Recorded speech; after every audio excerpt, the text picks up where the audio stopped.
Good morning everyone. Welcome to today's Hindu analysis. ఈరోజు Hindu analysis మొదలుపెట్టే ముందు ఒకసారి మన ఇన్స్టిట్యూట్లో ఆఫర్ చేసే కోర్సెస్ గురించి తెలుసుకుందామండి. మొదటిది UPSC Infinity. UPSC Infinity is the flagship course at our institute, మీ అందరికీ తెలుసు. సో యూపీఎస్సీ ఇన్ఫినిటీ మీకు ఆన్లైన్లో రావడం అనేది జరుగుతుంది. So prelims plus mains plus interview అప్రోచ్లో ఉండడం అనేది జరుగుతుందమ్మా.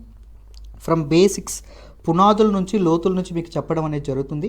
అండ్ లైఫ్ టైం వ్యాలిడిటీతో మీకు ఈ కోర్స్ అనేది అందుబాటులో రావడం అనేది జరుగుతుంది. దీని ఫీజు ఎంత అంటే 60,000 రూపాయలు. 60,000 రూపాయలు కూడా ఒకేసారి కట్టక్కర్లేదు. నెలకి 5,000 చొప్పున 12 ఇన్స్టాల్మెంట్లో మీరు చక్కగా కట్టుకోవచ్చమ్మా. అర్థమైందా? సో ఇప్పుడు ఎలా అయితే హిందూ అనాలిసిస్ ఎలా అయితే బైలింగియల్లో మీకు అర్థమయ్యేటట్టు ఓపిక్గా ఎలా అయితే బ్యాక్గ్రౌండ్ నుంచి చెప్పడం అనేది జరుగుతుందో, క్లాసులు కూడా అలాగే అవుతాయి. సో బయట ఒకరు చెప్పి లోపల క్లాసెస్ వేరే వాళ్ళతో చెప్పించడం ఉండదు. మేమే క్లాసెస్ కూడా తీసుకోవడం అనేది జరుగుతుంది. సో మాతో ఇంటరాక్షన్ కూడా ఉంటుంది. మేమే మీ క్లాసెస్ లైవ్లో చెప్పడం అనేది జరుగుతుంది. సో మీరు అన్మ్యూట్ చేసుకుని డౌట్స్ కూడా అడగచ్చు. మీతో మాట్లాడడం, కాన్వర్జేషన్స్, మీ ఒపీనియన్స్ బిల్డ్ చేయడం, అన్నీ జాగ్రత్తగా డీటెయిల్డ్గా చేయడం అనేది జరుగుతుంది. So prelims, mains plus interview అప్రోచ్లో ఉండడం అనేది జరుగుతుంది. Next UPSC offline, UPSC Infinity offline కూడా ఉండడం అనేది జరిగిందమ్మా. ఆఫ్లైన్ కోర్స్ మనం ఎక్కడ అందుబాటులో పెట్టాము అంటే మీకు ఎంవిపి కాలనీలో మన ఇన్స్టిట్యూట్ ఉండడం అనేది జరిగింది. ఎంవిపి కాలనీ వచ్చి మీరు చక్కగా ఆఫ్లైన్ కోర్స్ కూడా తీసుకోవచ్చు. ఇక్కడ కూడా prelims plus mains plus interview అప్రోచ్లో ఉంటుంది. బేసిక్స్ నుంచి, పునాదుల నుంచి, లోతుల నుంచి ఆఫ్లైన్ ఎంగేజ్మెంట్, ఇంటరాక్షన్ అనేది జరుగుతుంది ఫ్యాకల్టీతో. లైఫ్ టైం వ్యాలిడిటీతో, ఆఫ్లైన్ లైఫ్ టైం వ్యాలిడిటీతో ఇస్తున్నటువంటి ఏకైక సంస్థ ఎల్టీఎక్స్ క్లాసెస్. అర్థమైందా? సో మీరు ఎన్నిసార్లైనా ఆఫ్లైన్కి వచ్చి ఎన్నిసార్లైనా క్లాసులనే వినొచ్చు. ఆఫ్లైన్ ఫీజు ఎంత అంటే కేవలం 60,000 రూపాయలు సేమ్. సో మీకు 12 ఇన్స్టాల్మెంట్లో కట్టుకునే సదుపాయం కూడా ఉంది. నెలకి 5,000 చొప్పున. ఆఫ్లైన్ తీసుకుంటే మీకు ఆన్లైన్ కూడా కాంప్లిమెంటరీ యాక్సెస్ అనేది లభించడం అనేది జరుగుతుంది. అదేనా? ఆఫ్లైన్ మీరు వస్తే ఆన్లైన్ కాంప్లిమెంటరీ యాక్సెస్ కూడా మీకు లభిస్తుంది. సో ఎప్పుడు మీరు అసలు హిందూ అనాలిసిస్ మీరు ఏది మిస్ అవ్వక్కర్లేదు. ఒకవేళ ఏదైనా క్లాస్ మిస్ అయ్యారనుకోండి, వెంటనే మీరు దాన్ని ఆన్లైన్లో చక్కగా చూసుకునేటటువంటి ఇది కూడా మీకు చక్కగా ఉండడం అనేది జరిగింది. Next optional infinity. మన ఇన్స్టిట్యూట్లో 4 ఆప్షనల్స్ అనేవి మేము ఇది చేయడం అనేది జరుగుతుందమ్మా. సో 4 ఆప్షనల్స్ ఏంటి అంటే, ఒకటి public administration, it will be handled by Suresh sir. PSIR, political science and international relations, Suresh సారే హ్యాండిల్ చేస్తారు. ఆంథ్రపాలజీ నేను చెప్తానమ్మా, వెరీ డీటెయిల్డ్గా బైలింగియల్లో ఇలాగే చెప్పుకోవడం అనేది జరుగుతుంది. దాంతోపాటు అండ్ సోషియాలజీ ఏదైతే ఉంటుందో, సోషియాలజీ, ఆంథ్రపాలజీ క్లాసులు మొదలైనవి, ఒక 30% సిలబస్ అయింది. అఫ్కోర్స్ రికార్డెడ్ సెషన్స్ మీరు చూడొచ్చు.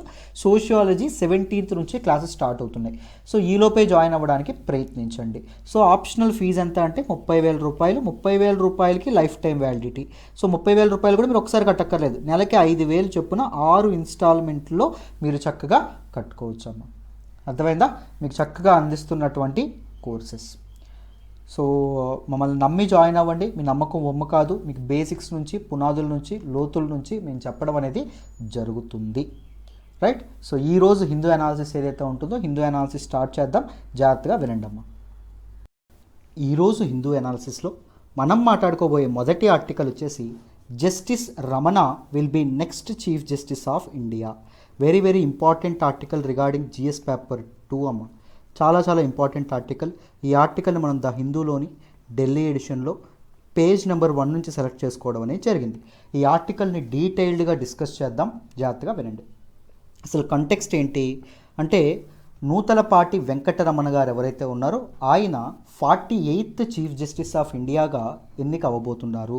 సో ప్రెసిడెంట్ రామ్నాథ్ కోవింద్ గారు ఎవరైతే ఉంటారో ఆయన జస్టిస్ ఎన్వి రమణ గారిని 48th చీఫ్ జస్టిస్ ఆఫ్ ఇండియాగా అపాయింట్ చేయడం అనేది జరిగింది. సో అతను ఎప్పుడు దీనిలోకి రావడం అనేది జరుగుతుంది అంటే, April 24th నుంచి రావడం అనేది జరుగుతుంది. ప్రజెంట్ చీఫ్ జస్టిస్ ఆఫ్ ఇండియాగా ఉన్నటువంటి శరద్ బాబ్డే గారు ఎవరైతే ఉన్నారో ఆయన April 23rd రిటైర్ అవ్వడం అనేది జరుగుతుంది. సో ఆయన వెళ్తూ తన తాలూకా సక్సెసర్, తన తాలూకా తర్వాత వచ్చేటటువంటి వారసుడుగా ఎవరిని ప్రకటించడం అనేది జరిగింది అంటే, నూతలపాటి వెంకటరమణ గారు ఎవరైతే ఉంటారో జస్టిస్ రమణ గారిని ప్రకటించడం అనేది జరిగింది. He is from the state of Andhra Pradesh. Andhra Pradesh నుంచి ఈయన రావడం అనేది జరిగిందమ్మా. సో మన ఆంధ్రప్రదేశ్ ప్రజలందరికీ ఇది నిజంగా గర్వకారణం. ఎందుకంటే ది టాప్ కోర్ట్ అయినటువంటి సుప్రీంకోర్టులో chief justice of India elect అవ్వడం అనేది మామూలు ఇది కాదు. And we can take much inspiration from this personality. ఒక సామాన్యమైనటువంటి రైతు కుటుంబం, అగ్రికల్చరల్ కుటుంబం ఏదైతే ఉంటుందో, ఆంధ్రప్రదేశ్లోని కృష్ణా డిస్ట్రిక్ట్లోని ఒక సామాన్యమైనటువంటి అగ్రికల్చరిస్ట్ ఫ్యామిలీ ఏదైతే ఉంటుందో దాని నుంచి వచ్చినటువంటి వ్యక్తి తర్వాత ఒక మన టాప్ న్యూస్ పేపర్ అయినటువంటి ఈనాడులో ఒక జర్నలిస్ట్గా పనిచేయడం అనేది జరిగింది. తర్వాత ఆయన మెల్లమెల్లగా ఎదుగుతూ additional advocate general for Andhra Pradesh హైకోర్టుగా ఆయన ఉండడం అనేది జరిగింది.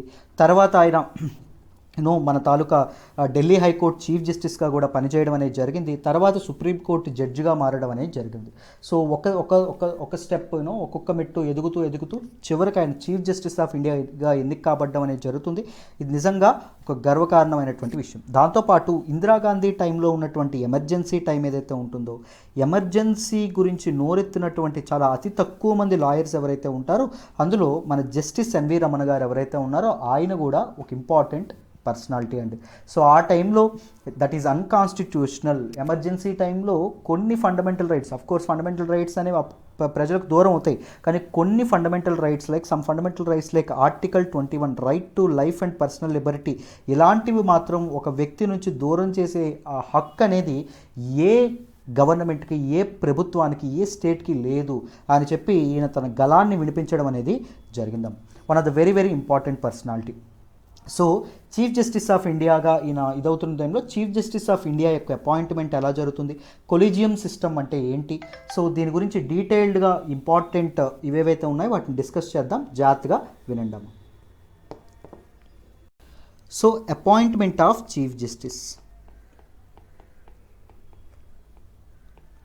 చీఫ్ జస్టిస్ ఆఫ్ ఇండియా యొక్క అపాయింట్మెంట్ని మన కాన్స్టిట్యూషన్లో చెప్పడం అనేది జరిగింది, రాజ్యాంగంలో చెప్పడం అనేది జరిగిందమ్మ. సో ఏంటి ఆ ప్రొసీజర్ చెప్పారు అంటే, రాజ్యాంగంలోని ఆర్టికల్ 124 క్లాజ్ 2 ఏదైతే ఉందో ఇది ఏం చెప్తుంది అంటే, the chief justice of India and the judges of the supreme court are appointed by the president. ఎవరండి? ప్రెసిడెంట్ ఎవరైతే ఉంటారో ప్రెసిడెంట్ యొక్క అపాయింట్మెంట్తో ప్రెసిడెంట్ వీళ్ళకి అపాయింట్ చేయడం అనేది జరుగుతుంది. భారత రాష్ట్రపతి చేత వీళ్ళు ఎన్నికవ్వడం అనేది, వీళ్ళు అపాయింట్ అవ్వడం అనేది జరుగుతుందమ్మా. సో ప్రెసిడెంట్ ఒక్కరే యూనిలేటరల్గా డెసిషన్ తీసుకుంటారా అంటే కాదు. President in consultation with, president ఏం చేస్తారు, అప్పటికే సుప్రీంకోర్టులో ఉండేటటువంటి సీనియర్ లాయర్స్ ఎవరైతే ఉంటారో, సీనియర్ జడ్జెస్ ఎవరైతే ఉంటారో వాళ్ళ తాలూకా కన్సల్టేషన్, వాళ్ళ తాలూకా ఒపీనియన్ తీసుకొని president chief justice of India ఎవరైతే ఉంటారో ఆయన అపాయింట్ చేయడం అనేది జరుగుతుంది. అర్థమైందా? So as far as CJI chief justice of India is concerned, the outgoing CJI ఎవరైతే ఉంటారో, అంటే ఇప్పటి వరకు పనిచేసినటువంటి ఎవరైతే రిటైర్ కాబోతున్నారో, ఎవరైతే బయటకు వెళ్ళబోతున్నారో ఆ సిజేఐ ఏం చేస్తారు అంటే ప్రెసిడెంట్కి తన తాలూకా సక్సెసర్ని రికమెండ్ చేయడం అనేది జరుగుతుంది. నెక్స్ట్ ఎవరు సిజేఐకి అర్హులు, చీఫ్ జస్టిస్ ఆఫ్ ఇండియాకి అవ్వడానికి అర్హులు ఎవరని చెప్పి రికమెండ్ ఏదైతే ఉంటుందో రికమెండ్ చేయడం అనేది జరుగుతుంది. సో ప్రొసీజర్ ఎలా అవుతుంది అంటే, యూనియన్ లా మినిస్టర్ ఎవరైతే ఉంటారో, యూనియన్ లా మినిస్టర్ మామూలుగా ప్రజెంట్ ఉన్నటువంటి చీఫ్ జస్టిస్ ఆఫ్ ఇండియా ఎవరైతే ఉంటారో, అవుట్ గోయింగ్ చీఫ్ జస్టిస్ యొక్క టెన్యూర్ దగ్గర పడుతున్నప్పుడు యూనియన్ లా మినిస్టర్ ఒక మోషన్ ఇది చేయడం అనేది జరుగుతుంది. మొదట ఈయన మూవ్ చేయడం అనేది జరుగుతుంది. ఈయన మన తాలూకా ప్రజెంట్ ఉన్నటువంటి చీఫ్ జస్టిస్ ఆఫ్ ఇండియాకి ఒక క్వశ్చన్ అడుగుతారు. సో మీ తాలూకా టెన్యూర్ అయిపోతుంది కదా, నెక్స్ట్ ఎవరిని నియమించబోతున్నారు అని. ఈ చీఫ్ జస్టిస్ ఆఫ్ ఇండియా ఎవరైతే ఉన్నారో ఈయన తన తాలూకా రికమెండేషన్ ఏదైతే ఉంటుందో రికమెండేషన్ మళ్ళీ యూనియన్ లా మినిస్టర్ ఎవరైతే ఉన్నారో ఈయనకి పంపించడం అనేది జరుగుతుంది. సో యూనియన్ లా మినిస్టర్ ఎవరైతే ఉన్నారో యూనియన్ లా మినిస్టర్ ఈ తాలూకా రికమెండేషన్ ఎవరికి ట్రాన్స్ఫర్ చేస్తారు అంటే ప్రైమ్ మినిస్టర్, ప్రధానమంత్రి ఎవరైతే ఉంటారో ఆయనకి ట్రాన్స్ఫర్ చేయడం అనేది జరుగుతుంది. So consequently prime minister will aid and advise the president. So ఈ రికమెండేషన్ ప్రెసిడెంట్కి పంపిస్తే ప్రెసిడెంట్ ఏం చేస్తారు, ఈ చీఫ్ జస్టిస్ ఆఫ్ ఇండియా ఎవరైతే ఉంటారో ఆయన అపాయింట్ చేయడం అనేది జరుగుతుంది. ప్రొసీజర్ ఏదైతే ఉంటుందో ప్రొసీజర్ ఇలా అవ్వడం అనేది జరుగుతుంది. But supreme chief justice of India senior member ఎవరైతే ఉన్నారో సీనియర్ మెంబర్గా ఇది అవ్వడం అనేది జరుగుతుంది. ఏంటి సార్ అదొక కాన్స్టిట్యూషన్లో చెప్పడం అనేది జరిగిందా, ఓన్లీ చీఫ్ జస్టిస్ ఆఫ్ ఇండియాని సీనియర్ జడ్జిని మాత్రమే ఎన్నుకోవాలా అంటే లేదండి. So it is actually chief justice of India యొక్క అపాయింట్మెంట్ ఏదైతే ఉంటుందో ఇది మనకు రాజ్యాంగం, మన 1950లో రాజ్యాంగం ఎప్పుడైతే ఆమోదించబడిందో తర్వాత గవర్నమెంట్ ఏదైతే ఉంటుందో గవర్నమెంట్కి అండ్ దాంతోపాటు జుడిషియరీ ఏదైతే ఉంటుందో జుడిషియరీకి మధ్య ఒక కన్వెన్షన్, ఒక అగ్రిమెంట్ లాంటిది, ఒక పార్లమెంట్ చట్టం కాదు, లేకపోతే రాజ్యాంగంలో పొందుపరిచింది కాదు, ఏది కాదు. సో ఈ కన్వెన్షన్ ప్రకారం ఏంటి, సీనియర్ మోస్ట్ జడ్జి ఎవరైతే ఉంటారో సుప్రీంకోర్టులో సీనియర్ మోస్ట్ జడ్జి ఎవరైతే ఉంటారో ఆయన్ని మాత్రమే చీఫ్ జస్టిస్ ఆఫ్ ఇండియాగా ఇది చేయాలి. సో వెళ్ళిపోతున్నటువంటి చీఫ్ జస్టిస్ ఆఫ్ ఇండియా ఆయన మాత్రమే రికమెండ్ చేయడం అనేది జరుగుతుంది. ఆ రికమెండేషన్ మేరకు ప్రెసిడెంట్ ఎవరైతే ఉంటారో, రాష్ట్రపతి ఆ తాలూకా వ్యక్తి ఎవరైతే ఉంటారో ఆయన జడ్జిగా ఇదవ్వడం అనేది జరుగుతుంది. సో ఇప్పుడు ఇక్కడ ఒక కొత్త కాన్సెప్ట్ రావడం అనేది జరిగింది, that is what collegium system. ఏంటి సార్ ఈ కొలీజియం సిస్టమ్? ఈ కొలీజియం సిస్టమ్ ఎందుకు ఏర్పాటు చేశారు అంటే, టాప్ కోర్ట్స్ అయినటువంటి సుప్రీంకోర్ట్ అండ్ హైకోర్టు ఏదైతే ఉంటుందో, హైకోర్టు జడ్జెస్ అండ్ దాంతోపాటు చీఫ్ జస్టిసెస్ ఎవరైతే ఉంటారో, చీఫ్ జస్టిస్ ఆఫ్ ఇండియా కానీ chief justice of that particular concerned high court కానీ నియమించడానికి ఈ కొలీజియం సిస్టమ్ ఏదైతే ఉంటుందో దీన్ని ఏర్పాటు చేయడం అనేది జరిగింది. సో అపాయింట్మెంట్ అండ్ దాంతోపాటు ట్రాన్స్ఫర్ అండి.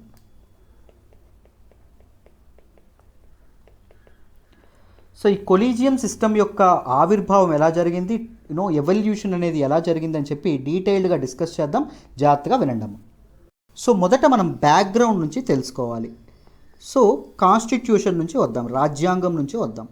కాన్స్టిట్యూషన్లో ఉండేటటువంటి ఆర్టికల్ 124 ఏదైతే ఉంటుందో, ఆర్టికల్ 124 ఏం చెప్తుంది అంటే, there shall be a supreme court of India. Supreme court of India అనేటటువంటిది ఒకటి ఉండాలి, consisting of a chief justice of India. ఈ సుప్రీంకోర్టులో ఎవరు ఉండాలి? చీఫ్ జస్టిస్ ఆఫ్ ఇండియా ఒకరు, దాంతోపాటు not more than 7 other judges. 7 other judges అనేవాళ్ళు సుప్రీంకోర్టులో ఉండాలి అని చెప్పి రాజ్యాంగం చెప్పడం అనేది జరిగింది.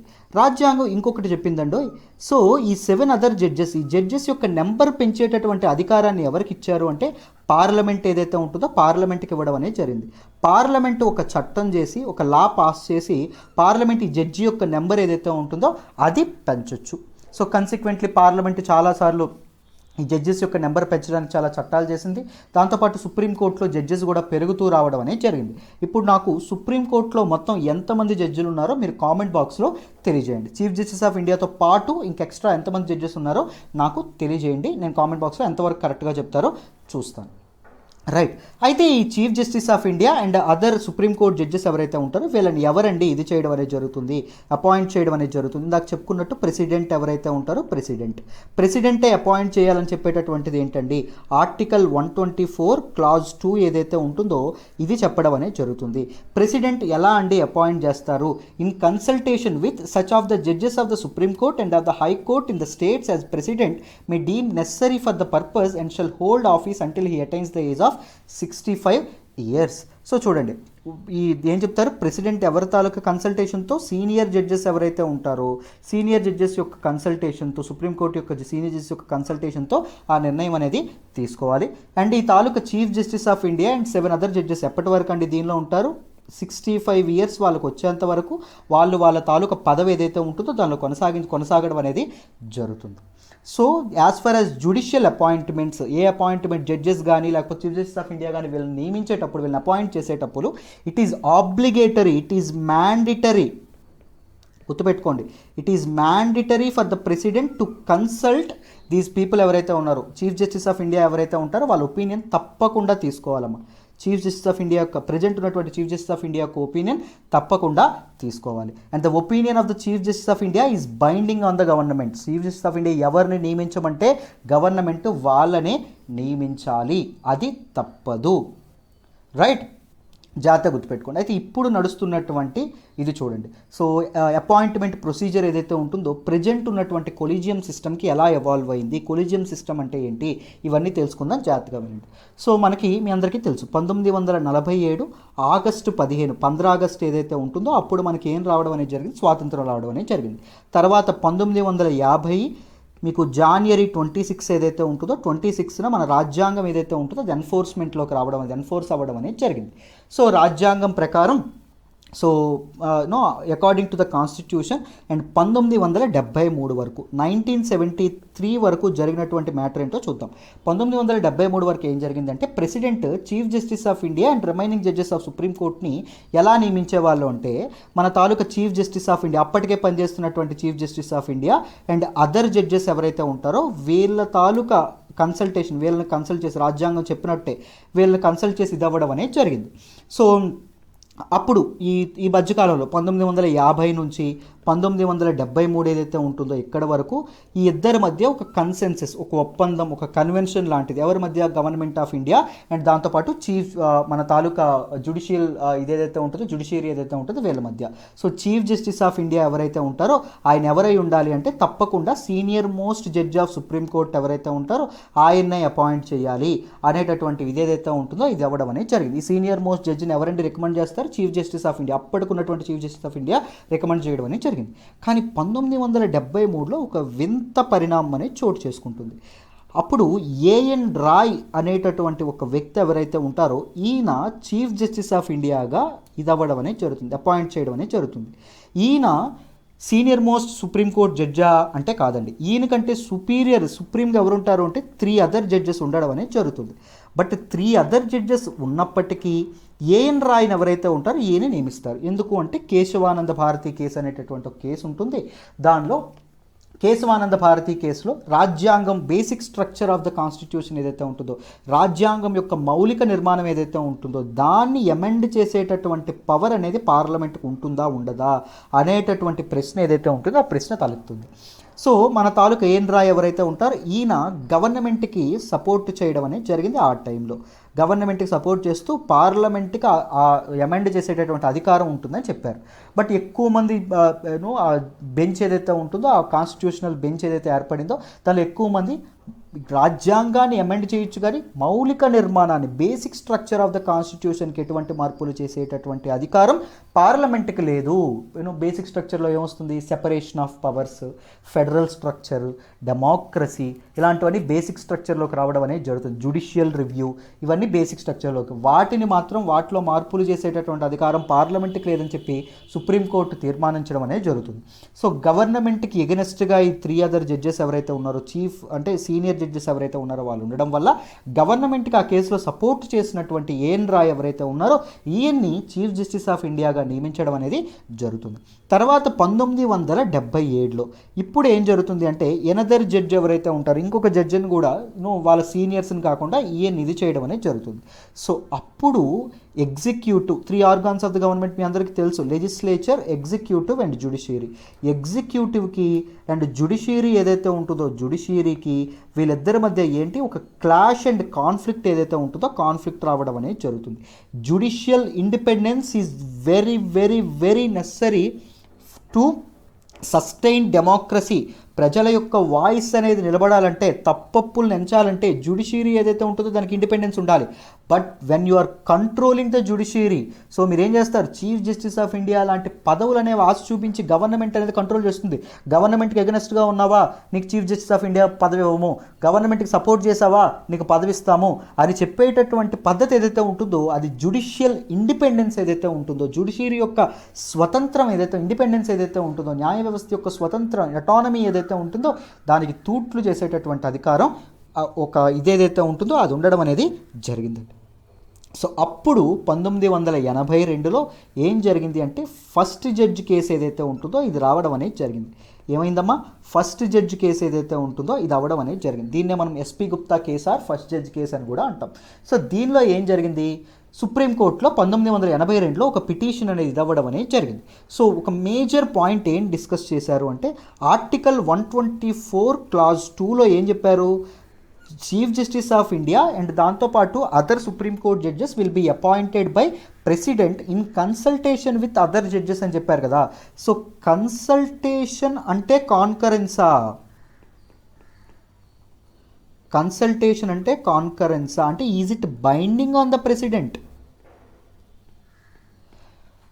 వాళ్ళు ఎవరైతే రికమెండేషన్ చేశారో వాళ్ళు కన్ఫర్మ్గా ప్రెసిడెంట్ వాళ్ళని నియమించాలా లేకపోతే మార్చొచ్చా అని చెప్పి అడగడం అనేది జరిగింది. సుప్రీంకోర్టులో పిటిషన్ పెట్టడం అనేది జరిగింది. సుప్రీంకోర్టు ఏం చేసింది అంటే కన్సల్టేషన్ డజంట్ మీన్ కన్కరెన్స్ అని చెప్పడం అనేది జరిగింది. ఒకవేళ ఫైనల్ అథారిటీ ఎవరికి ఉంటుంది? ప్రెసిడెంట్కి ఉంటుంది. వీళ్ళు రికమెండ్ చేయడం వరకే వీళ్ళ బాధ్యత. ఎవరిని నియమించాలో ఎవరండి నిర్ణయం తీసుకుంటారు? ప్రెసిడెంటే తీసుకుంటారు అని సాక్షాత్తు సుప్రీంకోర్టు ఏదైతే ఉంటుందో సుప్రీంకోర్టే చెప్పడం అనేది జరిగింది. దీన్నే మనం ఫస్ట్ జడ్జ్ కేసు అనడం అనేది జరుగుతుంది. నెక్స్ట్ 1993లో సెకండ్ జడ్జి కేసు ఏదైతే ఉంటుందో సెకండ్ జడ్జి కేసు అవ్వడం అనేది జరిగింది. దీంట్లో ముందు సుప్రీంకోర్టు ఇచ్చినటువంటి ఇదేదైతే ఉంటుందో వెర్డిక్ట్ ఏదైతే ఉంటుందో దాన్ని ఓవర్ రూల్ చేయడం అనేది జరిగిందమ్మ. So supreme court advocates and record associations కారా వాళ్ళు ఈ పిటిషన్ వేయడం అనేది జరుగుతుంది. దానిలో ఏం చెప్తుంది అంటే, సో లాస్ట్ టైం మేము ఇచ్చినటువంటి డెసిషన్ ఏదైతే ఉంటుందో వెర్డిక్ట్ ఏదైతే ఉంటుందో తప్పు, consultation is equal to concurrence. So ఏదైతే మేము డెసిషన్ ఇచ్చామో, ఏదైతే మేము చెప్పామో, ఏదైతే రికమెండేషన్ ఇచ్చారో ఆ రికమెండేషన్ అనేది it is binding on the president to follow, తప్పకుండా ఆయన ఫాలో అవ్వాలి, ఆయన నో చెప్పడానికి లేదు అని చెప్పడం అనేది జరిగింది. And this second judge case ఏదైతే ఉంటుందో it resulted in the birth of collegium system అండి. Collegium simply mean it is a group of people where everyone have equal power అనేది ఉంటుంది ప్రతి ఒక్కరికి. ఇట్ ఈజ్ ఒక కమిటీ లాంటిది, కమిటీలో ఉండేటటువంటి మెంబర్స్ అందరికీ ఈక్వల్గా ఉండడం అనేది జరుగుతుంది. కొలీజియం సిస్టమ్ ఏదైతే ఉంటుందో కొలీజియం సిస్టమ్ అనేది ఇవ్వడం అనేది జరిగింది. తర్వాత చూడండి, ఎక్స్ప్లెయిన్ చేస్తాను కొలీజియం సిస్టమ్ గురించి, కంగారు పడద్దు ఏం జరుగుతుందని. 1998లో ఇప్పుడు ఏం జరుగుతుంది అంటే థర్డ్ జడ్జి కేసు ఏదైతే ఉంటుందో థర్డ్ జడ్జి కేసు అనేది జరగడం అనేది జరుగుతుంది.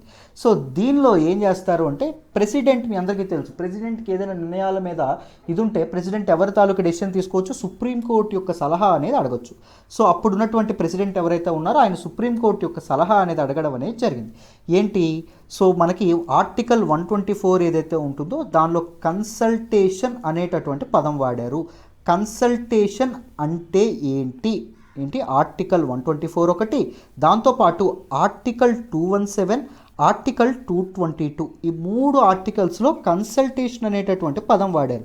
నిజానికి కన్సల్టేషన్ అంటే అసలైన మీనింగ్ ఏంటండి అని చెప్పి ప్రెసిడెంట్ సుప్రీంకోర్టుకు అడగడం అనేది జరిగింది. ఇంతకీ ఆర్టికల్ 217, 222 ఏంటి సార్? సో ఆర్టికల్ 217 దేని గురించి మాట్లాడుతుంది? Appointment of chief justice of high court and దాంతోపాటు జడ్జెస్ ఆఫ్ హైకోర్టు గురించి మాట్లాడడం అనేది జరుగుతుంది. Article 124 chief justice of India and other judges of supreme court గురించి మాట్లాడడం అనేది జరుగుతుంది. So article 222 transfer of high court judges యొక్క ట్రాన్స్ఫర్ ఏదైతే ఉంటుందో ట్రాన్స్ఫర్ గురించి మాట్లాడడం అనేది జరుగుతుంది. సో ప్రతిదానికి కొంతమంది కన్సల్టేషన్ ఆర్టికల్ 124లో ఎవరి కన్సల్టేషన్ తీసుకోవాలని చెప్పారు? సీనియర్ మోస్ట్ జడ్జెస్ ఎవరైతే ఉంటారో సుప్రీంకోర్టు జడ్జెస్ యొక్క కన్సల్టేషన్ అనేది తీసుకొని జడ్జెస్ ఎవరైతే ఉంటారో వాళ్ళని నియమించాలి. ఆర్టికల్ 217లో ఏం చెప్పారు? హైకోర్టు జడ్జెస్ ఏవైతే ఉంటారో హైకోర్టు జడ్జెస్ అండ్ ఒకవేళ judges chief justice of high court కాకుండా వేరే జడ్జెస్ నియామకం అయితే అప్పుడున్నటువంటి చీఫ్ జస్టిస్ ఆఫ్ హైకోర్టు యొక్క ఇదేదైతే ఉంటుందో ఒపీనియన్ అనేది తీసుకోవాలి. దాంతోపాటు governor of the state opinion కూడా తీసుకోవాలి, కన్సల్ట్ చేయాలి. ఆర్టికల్ 222 ఏం చెప్తుంది? ట్రాన్స్ఫర్ ఆఫ్ హైకోర్టు జడ్జెస్ గురించి చెప్పడం అనేది జరుగుతుంది.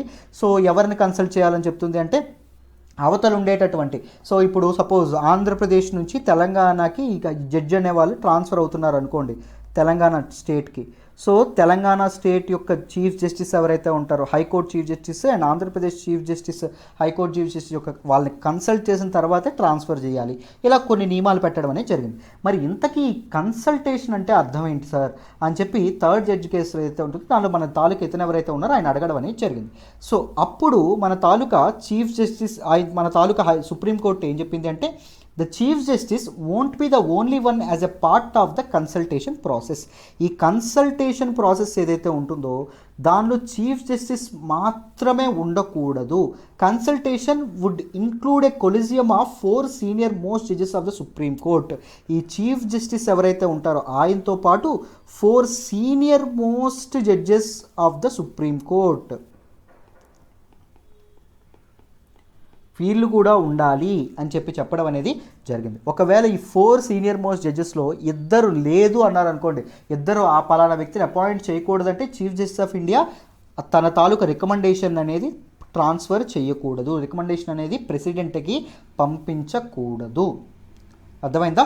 సో ఈ థర్డ్ జడ్జ్ కేసులో మన తాలూకా ఇదేదైతే ఉంటుందో సుప్రీంకోర్టు ఏదైతే ఉంటుందో ఒక స్ట్రిక్ట్ గైడ్ లైన్స్ అండి, appointment of judges of supreme court and high court గురించి ఒక స్ట్రిక్ట్ గైడ్ లైన్స్ ఏవైతే ఉన్నాయో గైడ్ లైన్స్ ఇది చేయడం అనేది జరిగింది.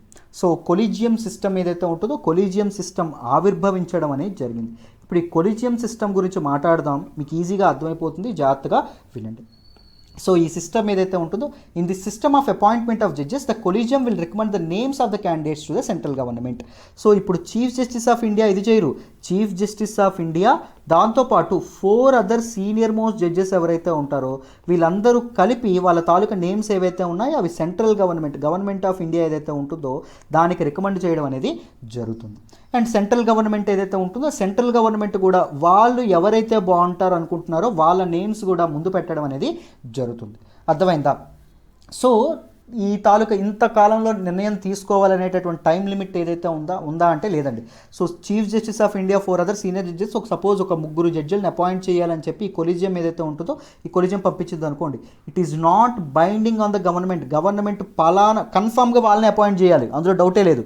బట్ కానీ పలానా టైంలోనే నిర్ణయం తీసుకోవాలా, పలానా టైంలోనే అపాయింట్ చేయాలి అనేటటువంటి ఇదైతే లేదు. అర్థమైందా? సో చూడండి, ఈ కొలీజియం ఏదైతే ఉంటుందో కొలీజియం గవర్నమెంట్ ఆఫ్ ఇండియా పంపిస్తుంది, government of India some list collegium పంపిస్తుంది. బట్ కొలీజియం మొత్తం అంతా పరిశీలించి they will again send 1 list to government of India. So second time collegium పంపించినటువంటి లిస్ట్ ఏదైతే ఉంటుందో it is binding on the government. కన్ఫామ్గా దాని మీద ఎసెంట్ ఏదైతే ఉంటుందో ఎసెంట్ అనేది తప్పకుండా తెలపాలి అని చెప్పడం అనేది జరిగింది. సుప్రీంకోర్టుకు ఒక కొలీజియం ఉంటుందమ్మా, హైకోర్టుకు కూడా ఒక కొలీజియం ఉండడం అనేది జరిగింది. హైకోర్టుకు ఎవరు? చీఫ్ జస్టిస్ ఆఫ్ హైకోర్టు ఎవరైతే ఉంటారో ఆయన, దాంతోపాటు 4 other senior judges of high court ఎవరైతే ఉంటారో వీళ్ళు కలిసి ఒక కొలీజియంగా ఏర్పడడం అనేది జరుగుతుంది. వీరు కొలీజియంగా ఏర్పడి ఏదైతే రికమెండేషన్ చేస్తారో ఈ రికమెండేషన్ ఎవరండి ఇది చేయాలి అంటే సుప్రీంకోర్టు కొలీజియం ఏదైతే ఉంటుందో తప్పకుండా ఆమోదించాలి. Supreme court collegium is the peak, is the ultimate authority in the judicial appointments. అర్థమైందా? So high court appointments, high court chief justice of high court కానీ లేకపోతే 4 సీనియర్ జడ్జెస్ ఆఫ్ హైకోర్టు ఎవరైతే ఉన్నారో వీళ్ళని కానీ చీఫ్ జస్టిస్ ఆఫ్ హైకోర్టు కానీ జడ్జెస్ ఆఫ్ హైకోర్టు అపాయింట్మెంట్లో మాత్రం ఎవరు నిర్ణయం తీసుకుంటారు? కొలీజియం ఆఫ్ హైకోర్టు నిర్ణయం తీసుకుంటుంది. బట్ ఈ కొలీజియం ఆఫ్ హైకోర్టు ఇచ్చినటువంటి లిస్ట్ని ఎవరు ఆమోదించాలి? Chief justice of India and 4 other supreme court collegium అనేది తప్పకుండా ఆమోదించాలి. అర్థమైందా? ఈ విధంగా మన తాలూకా జ్యుడిషియల్ అపాయింట్మెంట్స్ అనేవి ఇండియాలో జరగడం అనేది జరుగుతుంది. ఐ హోప్ ఈ ఆర్టికల్ ఏదైతే ఉంటుందో ఈ ఆర్టికల్ అందరికీ డీటెయిల్డ్గా అర్థమైందనే అనుకుంటున్నాను. What do you mean by collegium system అని? Very very very important. 3 judge cases ఏవైతే ఉన్నాయో చాలా ఇంపార్టెంట్. దాంతోపాటు కొలీజియం సిస్టమ్ ఏదైతే ఉంటుందో అది కూడా ఇంపార్టెంట్. అండ్ ఎన్జేఏసీ ఏదైతే ఉంటుందో 99th కాన్స్టిట్యూషనల్ అమెండ్మెంట్ యాక్ట్ ద్వారా తీసుకొచ్చినటువంటి ఎన్జేఏసీ, సో ఈ జ్యుడిషియల్ అపాయింట్మెంట్ కోసం ఈ ఎన్జేఏసీ ఏదైతే ఉంటుందో దీన్ని తీసుకురావడం అనేది జరిగింది. నేషనల్ జ్యుడిషియల్ అపాయింట్మెంట్స్ కమిషన్ తీసుకురావడం అనేది జరిగింది. బట్ ఇది అన్కాన్స్టిట్యూషనల్ అని చెప్పి 2014లో సుప్రీంకోర్టు దీన్ని కొట్టివేయడం అనేది జరిగింది. అందుకే నేను దీని గురించి చెప్పట్లేదు. అర్థమైందా? సో ఒక ఎన్జేఏసీ ఏదైతే ఉంటుందో ఎన్జేఏసీ కంపోజిషన్ ఆఫ్ ఎన్జేఏసీలో చీఫ్ జస్టిస్ ఆఫ్ ఇండియా ఒకరు ఉంటారు, 2 senior most judges of the supreme court యొక్క senior most, and law minister ఎవరైతే ఉంటారో లా మినిస్టర్ ఉంటారు, and 2 eminent members that are chosen by the selection committee. So ఈ selection committee choose చేసినటువంటి 2 eminent persons. ఇక్కడ 2 members law commission ఏదైతే ఉంటుందో law commission. So ఎగ్జిక్యూటివ్కి judicial అపాయింట్మెంట్లో ఏం దొరుకుతుంది? వాళ్ళ వాయిస్ వినిపించేటటువంటి అధికారం అనేది లభిస్తుంది. So judicial independence, judicial autonomy అనేది సాధించాలంటే ఎగ్జిక్యూటివ్ అనేది ఎంటర్ అవ్వకూడదు. సో ఇట్ ఈజ్ అన్కాన్స్టిట్యూషనల్, ఇది రాజ్యాంగబద్ధమైనది కాదు అని చెప్పి ఎన్జేఏసీ ఏదైతే ఉంటుందో దీన్ని కొట్టివేయడం అనేది జరిగింది. అర్థమైందా? So it is not much important because 2015లోనే ఎన్జేఏసీకి ఒక ఎండ్ కార్డు పడింది. సో ప్రెజెంట్ కొలీజియం సిస్టమ్ ఏదైతే ఉంటుందో దీన్ని యూజ్ చేసి జ్యుడిషియల్ అపాయింట్మెంట్స్ జరగడం అనేది జరుగుతుంది. మీకు డీటెయిల్డ్గా మొత్తం అపాయింట్మెంట్ ఎలా జరుగుతుంది అని చెప్పడం అనేది జరిగింది. ఐ హోప్ ఎవ్రీవన్ ఏవైనా డౌట్స్ ఉన్నాయనుకోండి నా కామెంట్ బాక్స్ తెలియజేయండి, వెంటనే అక్కడే నేను రిప్లై ఇస్తాను మీ అందరికీ. అర్థమైందా? This is all about this particular article. I hope you understand this article in detail. Let us move to the next article. ఈరోజు హిందూ అనాలిసిస్లో మనం మాట్లాడుకోబోయే నెక్స్ట్ ఆర్టికల్ వచ్చేసి Beijing holds aircraft carrier drills near Taiwan. Very very very important article regarding GS paper 2 international రిలేషన్స్లో మనం ఈ article ఏదైతే ఉంటుందో దీన్ని మనం మాట్లాడుకోవడం అనేది జరుగుతుందాం. సో జాగ్రత్తగా వినండి, క్లియర్గా ఎక్స్ప్లెయిన్ చేస్తాను. ఎందుకు ఈ ఆర్టికల్ సెలెక్ట్ చేసుకోవడం జరిగింది అంటే రీసెంట్గా మనకు కంటిన్యూస్గా చైనా తైవాన్ మధ్య ఉన్నటువంటి ఎయిర్క్రాఫ్ట్ డ్రిల్స్ ఏవైతే ఉన్నాయో ఇవి జరుగుతున్నాయని చెప్పి, తైవాన్ని యుఎస్ అనేది సపోర్ట్ చేస్తుందని చెప్పి ఇలా చాలా చాలా జరుగుతుంది. ఇంతకీ బీజింగ్ ఎక్కడుంది, తైవాన్ ఎక్కడుంది, వీళ్ళిద్దరి మధ్య రిలేషన్ ఏంటి, అసలు ఏం జరిగింది చరిత్రలో, వీటన్నిటిని జాగ్రత్తగా తెలుసుకుందాం. డీటెయిల్డ్గా బ్యాక్గ్రౌండ్ నుంచి చెప్తాను, జాగ్రత్తగా వినండి అమ్మ. సో ఈరోజు న్యూస్లోకి ఎందుకు వచ్చిందో ముందు చెప్పేస్తాను, తర్వాత హిస్టరీ చెప్తాను. చూడండి, చైనా అనేది మన తాలూకా తైవాన్ ఏదైతే ఉంటుందో తైవాన్కి దగ్గరలో తన తాలూకా aircraft carrier naval drills ఏవైతే ఉన్నాయో ఇవి జరగడం అనేది జరుగుతుంది. అంటే నావల్ షిప్స్ ఏవైతే ఉన్నాయో నావల్ షిప్స్ మీద ఎయిర్ క్రాఫ్ట్స్ అనేవి ఇదయ్యి ఎయిర్ క్రాఫ్ట్స్ అనేవి బోర్డ్ చేసి ఆ ఎయిర్ క్రాఫ్ట్స్ అనేవి మన తాలూకు తైవాన్కి దగ్గరగా రావడం, అక్కడ ఉన్నటువంటి సెక్యూరిటీని డిస్టర్బ్ చేయడం, ఇవన్నీ జరగడం అనేది జరుగుతుంది. ఎందుకు ఇలా చేస్తుంది అని చైనాని అడిగినప్పుడు చైనా ఏం చెప్తుంది, మన తాలూకా సావరెంటీ ఏదైతే ఉంటుందో సావరెంటీ, సెక్యూరిటీ ఏదైతే ఉంటుందో సెక్యూరిటీ అండ్ డెవలప్మెంట్ ఇంట్రెస్ట్ని కాపాడుకోవడానికి మేము ఇదంతా చేస్తున్నాము అని చెప్పడం అనేది జరిగిందమ్మ. సో మీకు ఎప్పటి నుంచో నేను చెప్పడం అనేది జరిగింది, దిస్ ఇండో పసిఫిక్ రీజియన్ ఏదైతే ఉంటుందో ఇండో పసిఫిక్ రీజియన్లో ఇది ఏదైతే ఉంటుందో ఇండో పసిఫిక్ రీజియన్లో హోల్డ్ ఏదైతే ఉంటుందో ఆ హోల్డ్ కోసం చైనా అనేది ఎప్పటి నుంచో ఇదవ్వడం అనేది జరుగుతుంది. Because China badly wants to become world superior power అవ్వాలి అంటే ఏం ఉండాలి, ఫస్ట్ వన్ మిలిటరీ ఏదైతే ఉంటుందో మిలిటరీ తన చేతిలో ఉండాలి, స్ట్రాంగ్ మిలిటరీ ఉండాలి. అందుకే మిలిటరీని మోడర్నైజ్ చేయబోతున్నారు. 2050 కల్లా కంప్లీట్గా మిలిటరీ సమూలంగా మారిపోతుందని చెప్తున్నారు. రీసెంట్గా దానికి సంబంధించినటువంటి కొన్ని పాలసీస్ కూడా తీసుకొచ్చారు. దాంతోపాటు సెకండ్ ఏంటంటే ట్రేడ్ అండి, ఎకానమీ ప్రకారంగా కూడా ఇది ముందుకెళ్ళాలి. పేదవాడు అయ్యుండి నేను గొప్ప, నేను పొగరు, నేను సుపీరియర్ అని చెప్తే వింటరు. సో పేద దేశం అవ్వకూడదు. వరల్డ్ ట్రేడ్ ఎకానమీ ఏదైతే ఉంటుందో దానిలో ఇది అవ్వాలి. సో ఈ రీసెంట్గా మ్యానుఫ్యాక్చరింగ్ హబ్గా ఎదగడంలో కూడా చైనా చాలా ముందుంది. సో చాలా త్వరగా ఇది అవ్వడం అనేది జరుగుతుంది. కానీ ఒక్క వస్తువులు తయారు చేస్తే సరిపోతుందా, దాన్ని సరిగ్గా అమ్మగలగాలి అంటే ఏవి తన చేతుల్లో ఉండాలి, ట్రేడ్ రూట్స్ ఏవైతే ఉన్నాయో ట్రేడ్ రూట్స్ తన చేతుల్లో ఉండాలి. అందుకే మన తాలూకు చైనా అనేది ఏంటి, బెల్ట్ అండ్ రోడ్ ఇనిషియేటివ్ ఏదైతే ఉంటుందో దీన్ని తీసుకురావడం అనేది జరిగింది. Right, one belt one road ఇనిషియేటివ్ని తీసుకురావడం అనేది జరిగింది. బికాజ్ ట్రేడ్ రూట్స్ ఏవైతే ఉన్నాయో వాటిని ఇది చేయడానికి. దాంతోపాటు మ్యారిటైమ్ రూట్స్, ముఖ్యంగా ట్రేడ్ అనేది ఎక్కువగా ఎలా జరుగుతుంది, మ్యారిటైమ్, ముఖ్యంగా ఈ షిప్పింగ్ ద్వారా జరగడం అనేది, సముద్ర మార్గాల ద్వారా జరగడం అనేది జరుగుతుంది వాణిజ్యం. సో మ్యారిటైమ్ ట్రేడ్ రూట్స్ ఏవైతే ఉన్నాయో వాటి మీద హోల్డ్ కోసం కూడా చైనా అనేది ప్రయత్నిస్తుంది ఎప్పటి నుంచో. సో అందుకోసం అని చెప్పి ఇండో పసిఫిక్ ఏదైతే ఉంటుందో Indo Pacific region, global politics అన్నీ సెంట్రల్ పాయింట్ ఇప్పుడు ఏంటి, ఇండో పసిఫిక్ రీజియన్. నేను చాలాసార్లు చెప్పడం అనేది జరిగింది Indo Pacific region. So Indo Pacific region ఏదైతే ఉంటుందో ఇండో పసిఫిక్ రీజియన్ మీద హోల్డ్ అనేది తీసుకురావడం కోసం చైనా అనేది చాలా పరితపించడం అనేది జరుగుతుంది. దానిలో ఎప్పటి నుంచో తన కల్చరల్ టైస్ ఉన్నటువంటి, ఎప్పటి నుంచో తనలో భాగం, వన్ కంట్రీ టూ సిస్టమ్స్లో భాగంగా తనలో భాగమైనటువంటి మన తాలూకా ఇదేదైతే ఉంటుందో తైవాన్ ఏదైతే ఉంటుందో తైవాన్తో కూడా గొడవ పెట్టుకుంటుంది. బట్ చైనాని డామినెన్స్ని తగ్గించడానికి కదా యూఎస్ అనేది ఉంది. ఎందుకంటే యూఎస్ ఇప్పుడు వరల్డ్ సుపీరియర్ పవర్. చైనాని డామినెంట్ పవర్కి ఎదిగితే ఏం జరుగుతుంది, యూఎస్ యొక్క డామినెన్స్కి థ్రెట్ ఏర్పడడం అనేది జరుగుతుంది. సో అందుకే యూఎస్ అనేది ఏం చేస్తుంది, తైవాన్కి హెల్ప్ చేయడం అనేది జరుగుతుంది. As simple as that. అర్థమైందా? సో మరి ఎందుకు ఈ చైనాకి తైవాన్కి మధ్య రిలేషన్ ఏంటి, ఏం జరుగుతుంది అని చెప్పి జస్ట్ ఒక ఇండో పసిఫిక్ రీజియన్లో ఉండేటటువంటి ఒక ఐలాండ్ కారణంగానైనా ఇది చేస్తూ ఉన్నారు, లేకపోతే ఇంకేమైనా రిలేషన్ ఉందా అని చెప్పి తెలుసుకుందాం. జాగ్రత్తగా వినండి. సో ఇప్పుడు మనం మొదటగా చైనా తైవాన్ మధ్య రిలేషన్స్ ఏవైతే ఉన్నాయో దీని గురించి తెలుసుకుందాం. జాగ్రత్తగా వినండి. దానికంటే ముందు చైనా ఎక్కడుంది, తైవాన్ ఎక్కడుంది అని చెప్పి వాటి తాలూకు లొకేషన్ అనేది తెలుసుకుందాం. చూడండి అమ్మ. సో ఇక్కడ మ్యాప్ చూడండి. దిస్ ఈజ్ మెయిన్ల్యాండ్ చైనా, మీ అందరికీ తెలుసు. This is mainland China and this one ఏదైతే ఉంటుందో ఇది తైవాన్. సో చైనాకి ఏమని చెప్తారు అంటే పిఆర్సి అని అనడం అనేది జరుగుతుంది. పిఆర్సి అంటే ఏంటి అంటే people's republic of China. So people's republic of China mainland China అని అనడం అనేది జరుగుతుంది, people's republic of China. So ఇదేదైతే ఉంటుందో తైవాన్ ఏదైతే ఉంటుందో దీన్ని రిపబ్లిక్ ఆఫ్ చైనా అనడం అనేది జరుగుతుంది. దీన్ని ఏమంటాం, ఆర్ఓసి అనడం అనేది జరుగుతుంది. ఈ మధ్యలో ఉండేటటువంటి స్ట్రైట్ ఏదైతే ఉంటుందో తైవాన్ స్ట్రైట్ అండి. The strait that divides South China Sea and East China Sea ఏంటి అంటే తైవాన్ స్ట్రైట్. జాగ్రత్తగా గుర్తుపెట్టుకోండి. సో దిస్ తైవాన్ ఏదైతే ఉంటుందో it is an island of southern Coast of China. China యొక్క సదరన్ కోస్ట్లో ఉండేటటువంటి ఒక ఐలాండ్ అండి. And it governed independently from mainland China since 1949. 1949 నుంచి దీనికంటూ సెపరేట్ గవర్నమెంట్ ఉండడం అనేది జరిగింది. వీళ్ళ నిర్ణయాలు వీళ్ళే తీసుకోవడం అనేది జరుగుతుంది. కానీ ఈ పిఆర్సి ఏదైతే ఉంటుందో మెయిన్ల్యాండ్ చైనా ఏదైతే ఉంటుందో పీపుల్స్ రిపబ్లిక్ ఆఫ్ చైనా, అది ఈ ఆర్ఓసి ఏదైతే ఉంటుందో రిపబ్లిక్ ఆఫ్ చైనా ఏదైతే ఉంటుందో దాన్ని ఒక ప్రావిన్స్ లాగా ట్రీట్ చేయడం అనేది జరుగుతుంది. It is my province. So ఇది సెపరేట్ కంట్రీ కాదు, అది సెపరేట్ స్టేట్ కాదు. ఇట్ ఈజ్ చైనాలోని ఒక స్టేట్, ఒక రాష్ట్రం అన్నట్టు చూడడం అనేది జరుగుతుంది. ఇంతకీ హిస్టరీ ఏంటి, చైనా అనేది ఎందుకు అలా అనుకుంటుంది అంటే చూడండి. సో చైనీస్ నుంచి ఎథ్నిక్ చైనీస్ సెటిలర్స్ అయినటువంటి హాన్ చైనీస్ సెటిలర్స్ ఎవరైతే ఉన్నారో వీళ్ళు 17th సెంచరీ అంటే 1600 ఆ ఇయర్స్ ఏదైతే ఉంటుందో 1600 to 1699 టైమ్స్లో ఏం జరిగింది అంటే ఈ తైవాన్ ఏదైతే ఉంటుందో తైవాన్కి వచ్చి అందరూ సెటిల్ అవ్వడం అనేది జరిగిందన్నమాట. తైవాన్కి వచ్చి అందరూ సెటిల్మెంట్స్ ఏర్పాటు చేసుకోవడం అనేది జరిగింది. అప్పటి వరకు తైవాన్లో ఎవరు ఉండేవాళ్ళు కాదు.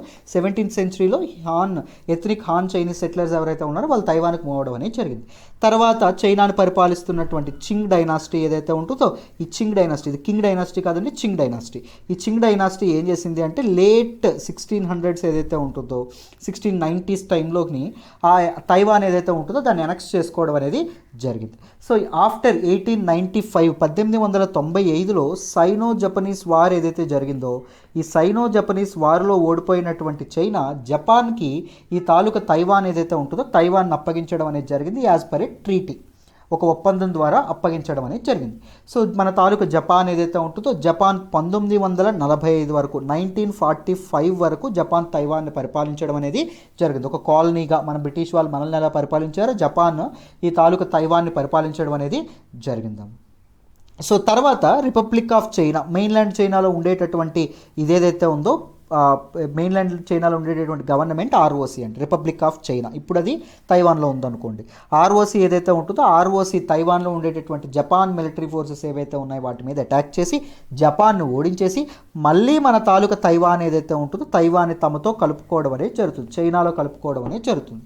కానీ 1949లో 1949లో ఏం జరుగుతుంది అంటే 1949 టైం వరకు ఎవరుంటారంటే మెయిన్లాండ్ చైనాలో పరిపాలించేది ఆర్ఓసి, రిపబ్లిక్ ఆఫ్ చైనా పరిపాలించడం అనేది జరుగుతుంది. చైనాస్ నేషనలిస్ట్ గవర్నమెంట్ అయినటువంటి కేఎంటీ ఏదైతే ఉంటుందో ఈ కేఎంటీ కొయిలేషన్ గవర్నమెంట్ అనేది ఫామ్ చేయడం, కొయిలేషన్ గవర్నమెంట్ అనేది పరిపాలించడం అనేది జరుగుతుంది. కానీ అదే టైంలో మావో అధ్యక్షతన సివిల్ రెబలియన్ ఏదైతే ఉంటుందో సివిల్ వార్ ఏదైతే ఉంటుందో సివిల్ వార్ అనేది ఒక సివిల్ రెబలియన్ అనేది రైజ్ అవ్వడం అనేది జరుగుతుందమ్మా. సో కమ్యూనిజం అనేది ఎస్టాబ్లిష్ చేయాలి చైనాలో అనేటటువంటి ఉద్దేశంతో మావో అధ్యక్షతన సివిల్ వార్ మొదలవ్వడం అనేది జరుగుతుంది. సివిల్ వార్ మొదలైనప్పుడు ఈ తాలూకా కమ్యూనిస్టులు ఎవరైతే ఉంటారో వీళ్ళు చైనాస్ నేషనలిస్ట్ గవర్నమెంట్ అయినటువంటి కేఎంటీ గవర్నమెంట్కి ఎగనెస్ట్గా కమ్యూనిస్టులు ఎవరైతే ఉంటారో కమ్యూనిస్టులు పోరాడడం అనేది జరుగుతుంది. సో ఈ కమ్యూనిస్టులు ఎవరైతే ఉన్నారో ఈ కేఎంటీని డిఫీట్ చేయడం అనేది జరుగుతుంది. డిఫీట్ చేసి కేఎంటీని అధికారం నుంచి దింపేయడం అనేది జరుగుతుంది. And this particular KMT government ఏదైతే ఉంటుందో లేదా మనం ROC republic of China government ఏదైతే ఉంటుందో ఇది ఎక్కడికి పారిపోతుంది అంటే తైవాన్ ఏదైతే ఉంటుందో తైవాన్కి పారిపోవడం అనేది జరుగుతుందండి. బట్ తైవాన్కి పారిపోయినప్పటికీ ఆర్ఓసి వాళ్ళ సివిల్ రెబలియన్ ద్వారా బలవంతంగా ఫోర్స్ఫుల్గా మా నుంచి అధికారాన్ని చేజెక్కించుకున్నారు.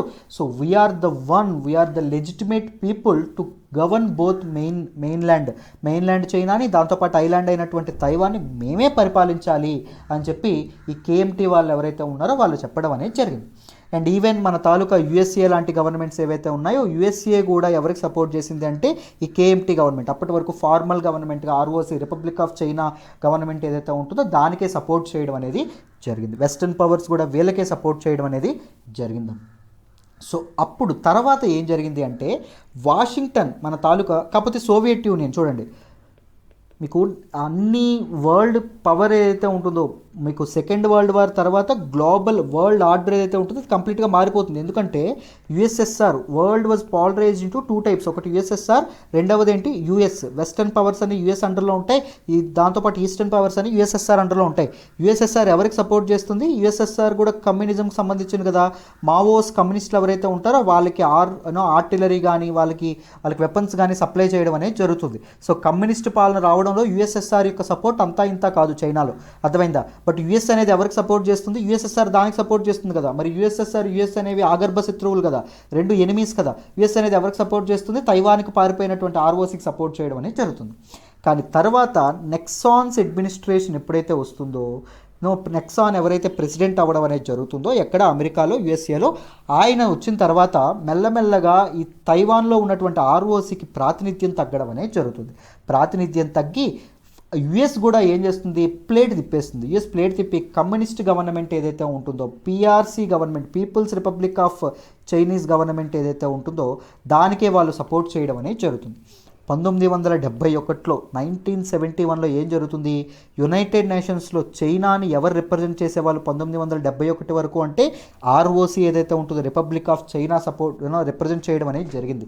కానీ తర్వాత 1971 తర్వాత వెస్టర్న్ పవర్స్ కూడా కమ్యూనిస్ట్ గవర్నమెంట్కి PRC people republic of China ఇప్పుడు పరిపాలిస్తుంది పిఆర్సి పీపుల్స్ రిపబ్లిక్ ఆఫ్ చైనాకి సపోర్ట్ చేస్తుండడం వల్ల యుఎన్ మెంబర్షిప్ ఏదైతే ఉందో యుఎన్లో చైనాకి ప్రాతినిధ్యం వహించేటటువంటి రిప్రజెంట్ చేసేటటువంటి హక్కుని ఆర్ఓసి కోల్పోతుంది.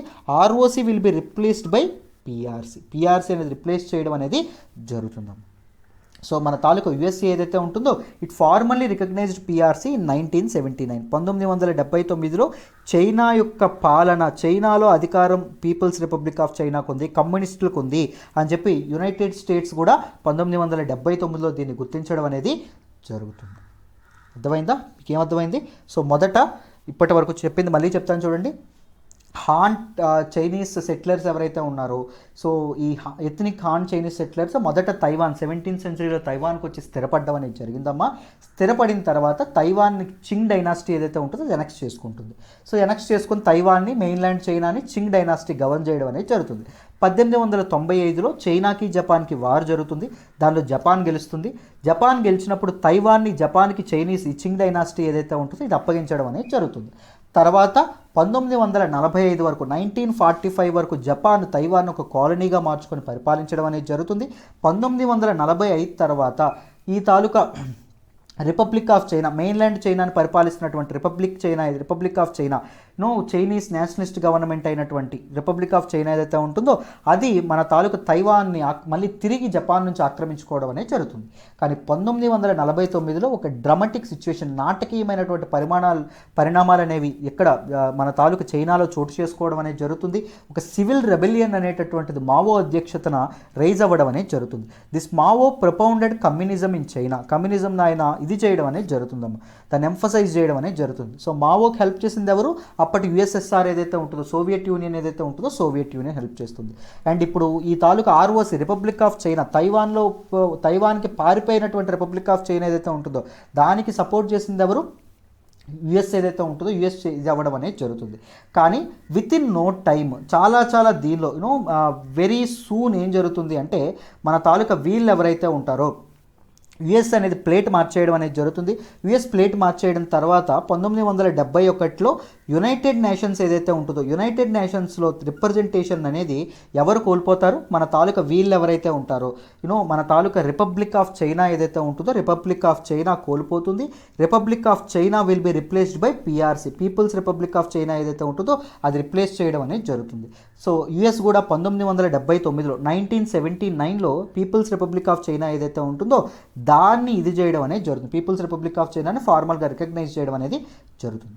సో ఇంతకీ మరి చైనా ఏమంటుంది? ఈ తాలూకు రిలేషన్ మధ్య చైనా వ్యూ ఏంటి, దాంతోపాటు మన తాలూకు తైవాన్ వ్యూ ఏంటి? పిఆర్సి ప్రజెంట్ మెయిన్లాండ్ చైనాను రూల్ చేస్తున్నటువంటి పీపుల్స్ రిపబ్లిక్ ఆఫ్ చైనా ఏదైతే ఉంటుందో అదేం చెప్తుంది అంటే Taiwan is an inalienable part of it. Taiwan అనేది it is a part of China, విడిపోవడానికి వీల్లేదు. తైవాన్ అనేది చైనాలో ఒక అంతర్భాగంగా ఉండడం అనేది జరిగింది. Though it is governing on its own. So తన గవర్నమెంట్ తన చేతుల్లో ఉన్నప్పటికీ it is an inalienable part of China అని చెప్పి పిఆర్సీ అనడం అనేది జరుగుతుంది. అర్థమైందా? ఎందుకు ఈ మాట అంటుంది అంటే 1992లో 1992లో పిఆర్సీ ఏదైతే ఉంటుందో పిఆర్సీకి అండ్ ఆర్ఓసి ఏదైతే ఉంటుందో రిపబ్లిక్ ఆఫ్ చైనా అంటే తైవాన్లో ఉండేటటువంటి గవర్నమెంట్కి ఒక అగ్రిమెంట్ జరగడం అనేది జరుగుతుంది. ఆ అగ్రిమెంట్ పేరేంటంటే కన్సెన్సస్ అంటాం. ఆ అగ్రిమెంట్ని ఏమంటామమ్మా? కన్సెన్సస్ అని చెప్పి అనడం అనేది జరుగుతుంది. సో అప్పుడు ఉన్నటువంటి చైనీస్ కమ్యూనిస్ట్ పార్టీ సిసిపి ఏదైతే ఉంటుందో పిఆర్సీని పరిపాలిస్తున్నటువంటి సిసిపి అండ్ దాంతోపాటు ఆర్ఓసిలో ఉండేటటువంటి కేఎంటీ తైవాన్ని పరిపాలిస్తున్నటువంటి కేఎంటీ మధ్య ఈ తాలూకా ఇది జరగడం అనేది జరుగుతుంది. సో ఇదేం చెప్తుంది అంటే it says that there is only one China, ఒక్క చైనానే ఉంటుంది. But there will be two different ఉండొచ్చు, కానీ టూ డిఫరెంట్ గవర్నమెంట్స్ ఉండొచ్చు, ఇంటర్ప్రిటేషన్స్ ఉండొచ్చు, కానీ there will be only one China అని చెప్పి అగ్రిమెంట్ చెప్పడం అనేది జరుగుతుంది. అంటే దాని అర్థం ఏంటి? Underlying meaning Taiwan will not seek independence. China నుంచి స్వతంత్రం కోరుకునేటటువంటి అధికారం అనేది తైవాన్కి లేదు. So it will work under one country two systems, రెండు కలిపి ఒకే దేశం, అది చైనానే. బట్ టూ గవర్నింగ్ సిస్టమ్స్ అనేవి ఉండడం అనేది జరుగుతుంది అని చెప్పడం అనేది జరిగింది. సో ఎప్పుడు ఎందుకు న్యూస్లోకి వచ్చింది అంటే తైవాన్ రీసెంట్గా వెస్టర్న్ పవర్స్ ఏవైతే ఉన్నాయో యుఎస్ లాంటి పవర్స్కి దగ్గర అవ్వడం అనేది జరుగుతుంది, రైట్. సో ట్రేడ్ ప్రకారంగా కూడా తైవాన్ అనేది చాలా మంచి గ్రోత్ స్టేజ్కి రావడం అనేది జరుగుతుందమ్మ ఈ టైంలో. దాంతోపాటు చైనా మీద ఎలిగేషన్స్, వీగర్స్ ఇష్యూ ఏదైతే ఉంటుందో, వీగర్స్ని వీళ్ళు అటాక్ చేస్తున్నారు, మైనారిటీ ముస్లిం గ్రూప్ ఎవరైతే ఉంటారో వాళ్ళని. అండ్ హాంకాంగ్ ఇష్యూ, హాంకాంగ్లో డెమోక్రసీని కంప్లీట్గా కాలరాస్తున్నారు. తైవాన్ ఇష్యూ ఏదైతే ఉంటుందో తైవాన్ ఇష్యూ కానీ ఇలాంటి మెనీ అదర్. దాంతోపాటు రివర్ ఇదేదైతే ఉంటుందో మనకి ఇల్లీగల్ హైడ్రో ఎలక్ట్రిక్ ప్రాజెక్ట్స్ ఏవైతే ఉన్నాయో వాటన్నింటినీ రివర్స్ మీద కట్టడం అనేది జరుగుతుంది. చైనా మీద చాలా ఎలిగేషన్స్ ఉన్నాయి. దాంతోపాటు డిఫరెంట్ ఐలాండ్ నేషన్స్ ఏవైతే ఉన్నాయో ఐలాండ్స్ని బై చేంజింగ్ డెమోగ్రఫిక్ ఇవేవైతే ఉంటాయి నెంబర్స్ ఏవైతే ఉంటాయో వాటి డెమోగ్రఫిక్ నెంబర్స్ అనేవి చేంజ్ చేసి ఐలాండ్స్ని ఆక్రమించుకోవాలని చైనా అనుకుంటుంది. డెమోగ్రఫిక్ అంటే ఏంటి, జనాభా ప్రమాణాలు మార్చడం. సో దగ్గరలో ఉండేటటువంటి ఐలాండ్స్కి చైనా ఏం చేస్తుంది అంటే వాళ్ళ తాలూకా ప్రజలను పంపిస్తుంది. సో బై షోయింగ్ చూడండి ఇక్కడ మా ప్రజలు ఎక్కువ మంది ఉన్నారు, సో ఈ ఐలాండ్ ఏదైతే ఉంటుందో ఇది మాది అని చెప్పి లాక్కోవడం అనేది జరుగుతుంది. సో ఈ ప్రెజర్స్ ఏవైతే ఉన్నాయో, ఇలాంటి ఎలిగేషన్స్ ఏవైతే ఉన్నాయో ఈ టైంలో తైవాన్ అనేది ఏంటి ఎదురు చూస్తుంది అంటే చైనా నుంచి మేము వేరైపోవడానికి ఇదే సరైన సమయం అని వెయిట్ చేస్తుంది. ఈవెన్ వెస్టర్న్ పవర్ సపోర్ట్ కూడా మన తాలూకు తైవాన్కి ఉండడం అనేది జరిగింది. అందుకోసం తైవాన్ అనేది ఇది ట్రై చేస్తుండడం ఎవరికి నచ్చట్లేదు, పిఆర్సీ, పీపుల్ రిపబ్లిక్ ఆఫ్ చైనాకి నచ్చట్లేదు. సో చైనా అనేది ఏం చేస్తుంది, ఈ తాలూకా నేవల్ డ్రిల్స్ కానీ తైవాన్ తాలూకా భూభాగం ఏదైతే ఉంటుందో, టెరిటరీ ఏదైతే ఉంటుందో దాని మీద ఈ air force, Chinese air force తాలూకా ఎయిర్ క్రాఫ్ట్స్ ఏవైతే ఉన్నాయో అవి గస్తీ కాయడం కానీ తిరగడం కానీ, సో తైవాన్ యొక్క సెక్యూరిటీకి ఇబ్బంది పెట్టేటటువంటి పనులన్నీ చేయడం అనేది జరుగుతుంది. అర్థమైందా? So simple, it wants to conquer Taiwan. అర్థమైందా? సో మళ్ళీ తైవాన్ మీద హోల్డ్ తెచ్చుకోవాలని చైనా ప్రయత్నించడం అనేది జరుగుతుంది. అదే మనకి ఇక్కడ న్యూస్లోకి రావడం అనేది జరిగింది. దాంతోపాటు తైవాన్ కూడా ఎకనామికల్గా చాలా ఇంప్రూవ్ అవ్వడం అనేది జరిగింది. తైవాన్ అండ్ హాంకాంగ్ కూడా ఎకనామికల్గా చాలా ఇంపార్టెంట్. ఈ చిప్స్, ఎలక్ట్రానిక్స్ మ్యానుఫ్యాక్చరింగ్లో ఈ రెండు బాగా ఎదిగినాయి. ఈ రెండింటి తాలూకా ఎకానమీ కంట్రిబ్యూషన్ అనేది కూడా ప్రజెంట్ ఉన్నటువంటి చైనాకి యాడ్ అయింది అనుకోండి, చైనాని సుపీరియర్ పవర్గా చేసేటటువంటి చైనా సుపీరియర్ పవర్గా ఎదిగే క్రమాన్ని ఎదగడాన్ని ఎవ్వరూ ఆపలేరు. Because China will definitely be world superior power. అది కాకుండా ఉండాలి, చైనా సుపీరియర్ పవర్ అవ్వకూడదు. Student replace US. అర్థమైందా? అని ఎవరు ప్రయత్నిస్తున్నారు? మన తాలూకు యుఎస్ ప్రయత్నిస్తుంది. సో యుఎస్ ఎవరికి సపోర్ట్ చేయాలి మరి? ఈ తైవాన్ అండ్ హాంకాంగ్ ఏదైతే ఉంటుందో హాంకాంగ్ సపోర్ట్ చేయడం అనేది జరుగుతుంది. అందుకే సో వరల్డ్ ఆర్డర్, సో ఈ వరల్డ్ సుపీరియారిటీని తెలుసుకోవడం చాలా గమ్మత్తుగా ఉంటుంది, చాలా వెరీ ఇంట్రెస్టింగ్గా ఉంటుంది. నేను ఇంటర్నేషనల్ రిలేషన్స్ క్లాసెస్ స్టార్ట్ చేశాను. వీలైతే ట్రయల్ గ్రూప్ కింద లింక్ ఉంటుంది, ట్రయల్ గ్రూప్లో జాయిన్ అవ్వండి. ఇంటర్నేషనల్ రిలేషన్స్ యొక్క క్లాసెస్ మీరు అటెండ్ అవ్వచ్చు. అన్ని క్లాసెస్ నేను చక్కగా ఇస్తాను. సో చక్కగా ఇంటర్నేషనల్ రిలేషన్స్ క్లాసులోనే అటెండ్ అవ్వండి. అర్థమైందా? సో మీకు అన్ని రిలేషన్స్ డీటెయిల్డ్గా నేను చెప్పడం అనేది జరుగుతుంది, రైట్. ఐ హోప్ మీ అందరికీ ఈ ఆర్టికల్ ఏదైతే ఉంటుందో ఇది డీటెయిల్డ్గా అర్థమైందనే అనుకుంటున్నాను. Now let us move to the next article అమ్మ.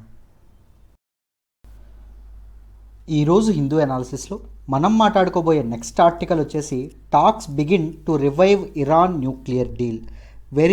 Very important article regarding GS paper 2 international relations అమ్మ. ఈ ఆర్టికల్ ఏదైతే ఉంటుందో దీన్ని డీటెయిల్డ్గా డిస్కస్ చేద్దాం. జాగ్రత్తగా వినండి, మీకు ఈజీగా అర్థమైపోతుంది. ఈ ఆర్టికల్ నేను ద హిందూలోని ఢిల్లీ ఎడిషన్లో పేజ్ నెంబర్ 12 నుంచి సెలెక్ట్ చేసుకోవడం అనేది జరిగింది. సో ఈ ఆర్టికల్ మీకు అర్థం కావాలంటే ముందు ఇరాన్ న్యూక్లియర్ డీల్ అంటే ఏంటో అర్థం కావాలి.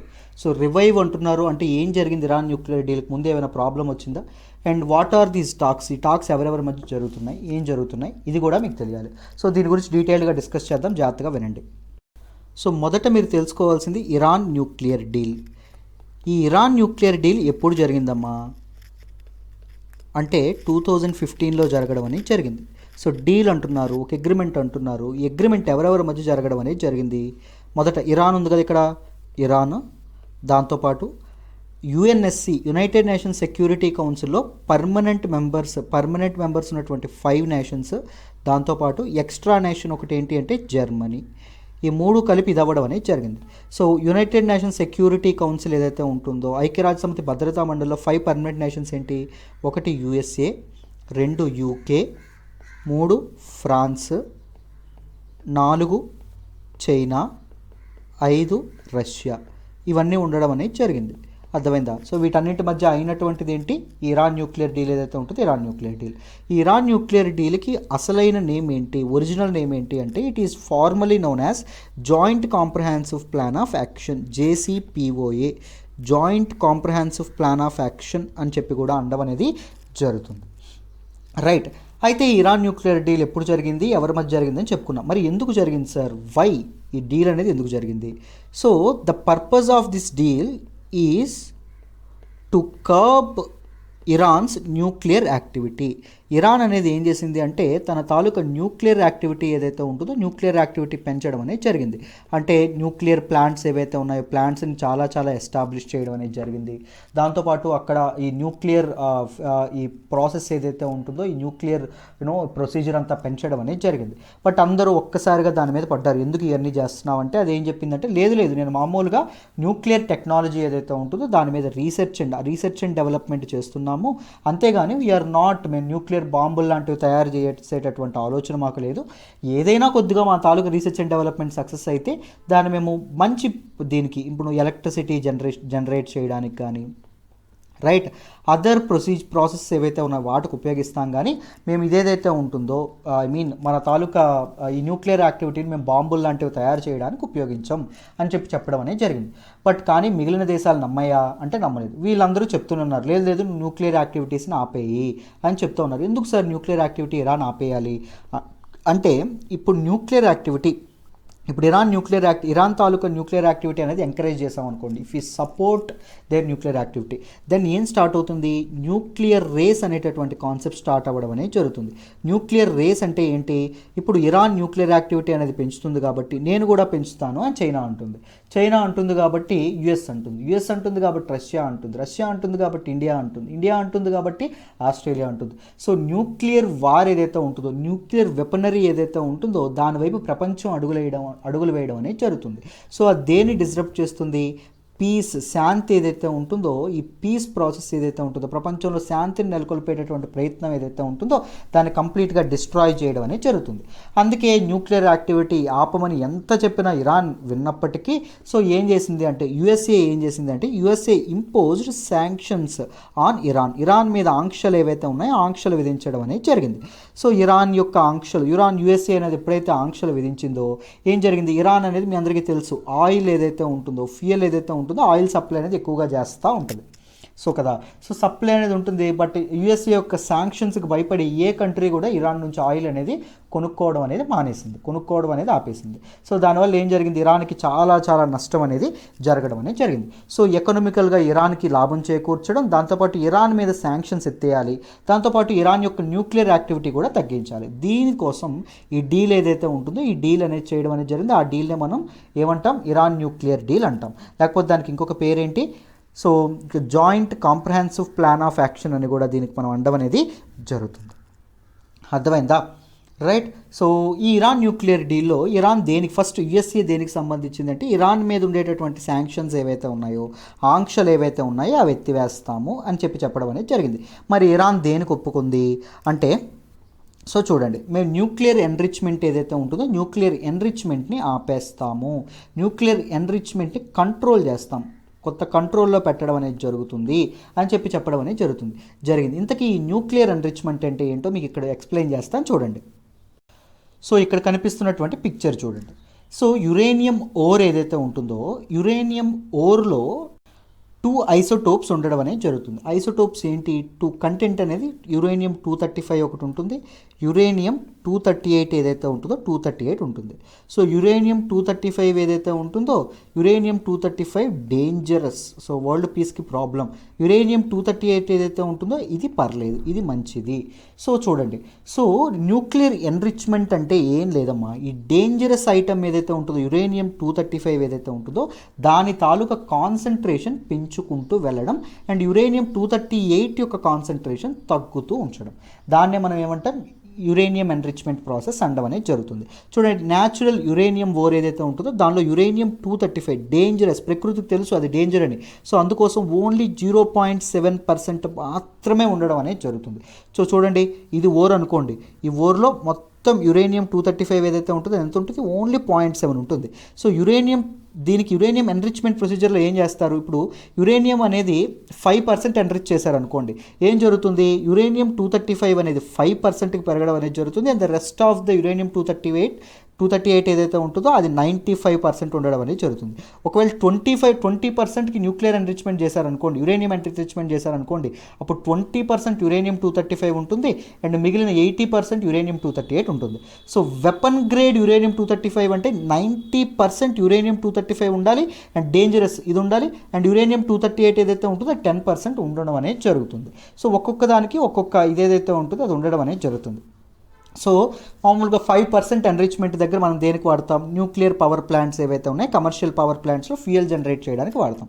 అండ్ మన దాంతోపాటు యురేనియం 235 20% అయితే న్యూక్లియర్ రీసెర్చ్ రియాక్టర్స్ ఏవైతే ఉంటాయో న్యూక్లియర్ రీసెర్చ్ రియాక్టర్స్లో వాటి తాలూకా ఫ్యూయల్స్ ఏవైతే ఉన్నాయో వాటికి వాడతాం.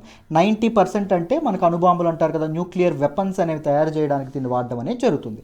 సో మన తాలూకు ఇరాన్ న్యూక్లియర్ డీల్ ద్వారా మన తాలూకా ఇదేదైతే ఉంటుందో ఇరాన్ ఏదైతే ఉంటుందో ఇరాన్ ఎక్కడ వరకు ఎన్రిచ్మెంట్ ఎలా చేశారు, ఓన్లీ 3.67% ఆఫ్ యురేనియం 235 ఎన్రిచ్మెంటే చేయాలి, నాట్ ఈవెన్ 5%. అంతకు మించి ఇదనేది లేదు. దీనికి బదులుగా యుఎస్ ఏం చేస్తుంది, శాంక్షన్స్ అనేది ఎత్తివేస్తుంది. దాంతోపాటు విజిట్స్,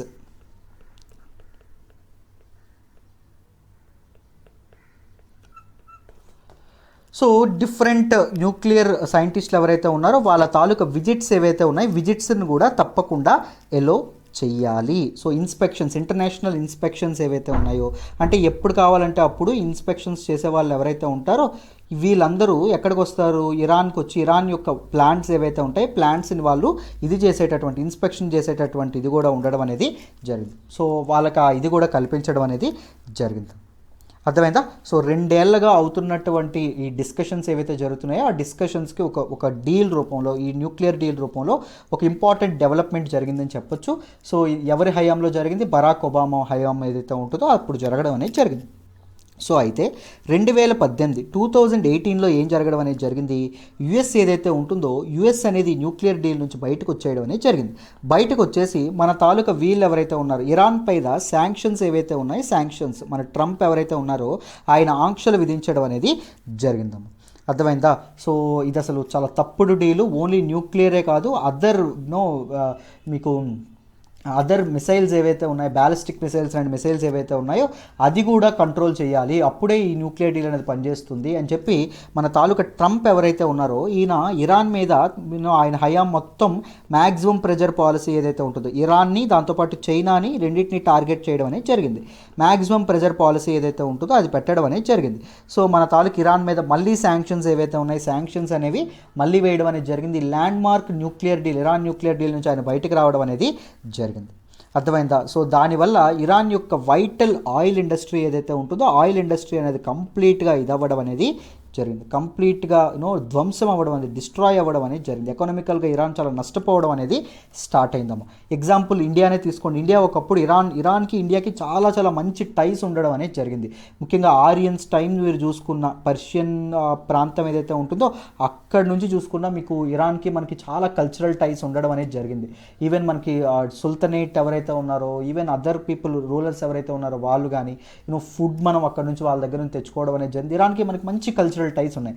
బట్ కానీ ఏం జరిగింది, మన తాలూకా ఇరాన్ నుంచి మనం ఎప్పుడు ఆయిల్ ఇంపోర్ట్ చేసుకునే వాళ్ళం. బట్ యూఎస్ అనే శాంక్షన్స్ అనేవి రీఇటరేట్ చేయడం వల్ల ఇండియా కూడా ఇరాన్ దగ్గర నుంచి ఆయిల్ కొనుక్కోవడం అనేది మానేసిందాం. అర్థమైందా? These were the important points. So I hope ఇక్కడ వరకు మీకు క్లియర్ అనే అనుకుంటున్నాను. సో ఇప్పుడు ఈ ట్రంప్ బయటకు రావడం అనేది జరిగింది కదా ఇరాన్ న్యూక్లియర్ డీల్ నుంచి. రిటాలియేషన్గా ఏం చేసింది ఇరాన్, సో ఏవైతే నేను అబైడ్ అవుతాను, సో 3.67% ఎన్రిచ్మెంట్ అక్కడితో ఆపోవాలని చెప్పాం కదా, అక్కడ దానికంటే ఎక్కువ ఎన్రిచ్మెంట్ కూడా చేయడం మొదలుపెట్టింది. ఇంటర్నేషనల్ ఇన్స్పెక్షన్స్ ఆపేయడం అనేది మొదలుపెట్టింది. అండ్ తనకిష్టం వచ్చినట్టుగా ఈ న్యూక్లియర్ యాక్టివిటీ ఏదైతే ఉంటుందో తను పార్టిసిపేట్ చేయడం అనేది మొదలుపెట్టింది. ఎవరంటే ఇరాన్. సో మా ఇష్టం వచ్చినట్టు చేసుకుంటాం, మరి అమెరికా కూడా శాంక్షన్స్ ఇరాన్ న్యూక్లియర్ డీల్ ప్రకారంగా ఉండాలి కదా, శాంక్షన్స్ ఎలా అయితే విధించిందో మాకు కూడా సావరెంటీ ఉంది, మా ఇష్టం వచ్చినట్టు మేము ఉంటాం, మీరెవరు మమ్మల్ని అడగడానికి అని చెప్పి ఇది అవ్వడం అనేది జరిగిందమ్మ. సో ఇప్పుడు దీనివల్ల వరల్డ్ పీస్ ఏదైతే ఉందో అది డిస్రప్ట్ అవుతుంది కదా. సో ఏం జరిగింది అంటే మన తాలూకా బైడెన్ ఎవరైతే ఉంటారో, యుఎస్ ప్రెసిడెంట్ బైడెన్ ఎవరైతే ఉంటారో ఈయన ఇరాన్ న్యూక్లియర్ డీల్లోకి మేము చేరతాము అని చెప్పి ప్రకటించడం అనేది మాకేం ప్రాబ్లం లేదు, we're ready to join Iran nuclear deal again అని చెప్పడం అనేది జరిగింది. సో బైడెన్ ఏం చేశారు, ట్రంప్ తీసుకున్నటువంటి పాలసీని అనేది రివర్స్ చేయడం మొదలుపెట్టారు. సో ట్రంప్ క్లైమేట్ డీల్ నుంచి, ప్యారిస్ క్లైమేట్ డీల్ నుంచి బయటకు వచ్చేస్తే ప్యారిస్ క్లైమేట్ డీల్లో చేరడం అనేది జరిగింది. యునెస్కో నుంచి బయటకు వచ్చేస్తా అన్నారు, యునెస్కోలోకి చేరతామని చెప్పారు. WHO నుంచి బయటకు వచ్చేస్తా అన్నారు ట్రంప్. సో మళ్ళీ WHOలోకి చేరడం అనేది జరిగింది Biden. So even Iran nuclear డీల్లో కూడా మాకు చేరాలనే ఉంది, నాకేం ప్రాబ్లం లేదు అని చెప్పి ఎవరు చెప్పడం అనేది జరిగింది, మన తాలూకా బైడెన్ చెప్పడం అనేది జరిగింది. సో మన తాలూకా ఒకవేళ ఇరాన్ న్యూక్లియర్ డీల్కి కట్టుబడితే ఇరాన్ ఏమంటుంది అంటే మేము కూడా ఆ డీల్కి కట్టుబడే ఉంటాము, మాకేం ప్రాబ్లం లేదు సో ఎన్రిచ్మెంట్ ఆపడంలో అని చెప్పి ఇరాన్ అంది. కానీ ఇబ్బంది ఏంటంటే ego is the main problem. ఎవరు ముందడుగు వేయాలి. సో ఫస్ట్ ఇరాన్ ఏమంటుందంటే ఫస్ట్ వాళ్ళని శాంక్షన్స్ ఎత్తివేయమనండి, తర్వాత మేము ఇరాన్ న్యూక్లియర్ డీల్తో హ్యాపీగా వాళ్ళని కల్పించుకుంటాం. సో యుఎస్ ఏమంటుంది అంటే మొదట వాళ్ళని ఈ తాలూకు ఎన్రిచ్మెంట్ ప్రొసీజర్ ఏదైతే ఉంటుందో అది ఆపమని చెప్పండి, అప్పుడు మేము వాళ్ళ మీద శాంక్షన్స్ విధిస్తాం అని చెప్పి చెప్పడం అనేది జరుగుతుంది. సో దానివల్ల వరల్డ్లో పీస్ అనేది డిస్టర్బ్ అవ్వడం వల్ల సో ఈ తాలూకా యూరోపియన్ పవర్స్ ఏవైతే ఉంటాయో, European powers both Iran and US officials ఎవరైతే ఉన్నారో వీళ్ళ మధ్య బ్రోకర్ చేయడం అనేది జరుగుతుంది. వీళ్ళని కూర్చోబెట్టి అది కాదురా అబ్బాయి, సో ప్రపంచంలో పీస్ అనేది డిస్టర్బ్ అవుతుంది కదా, మీరిద్దరూ ఇలా చేస్తే ఎలాగా అని చెప్పి చర్చలు ఏవైతే ఉంటాయి, డైలాగ్ ఏదైతే ఉంటుందో అది మొదలవ్వడం అనేది జరిగింది. మనకు అదే న్యూస్లోకి రావడం అనేది జరిగిందమ్మ. Iran and world powers will meet on Friday after their experts flesh out concrete plans and how the United States would lift sanctions and Iran return to its obligations.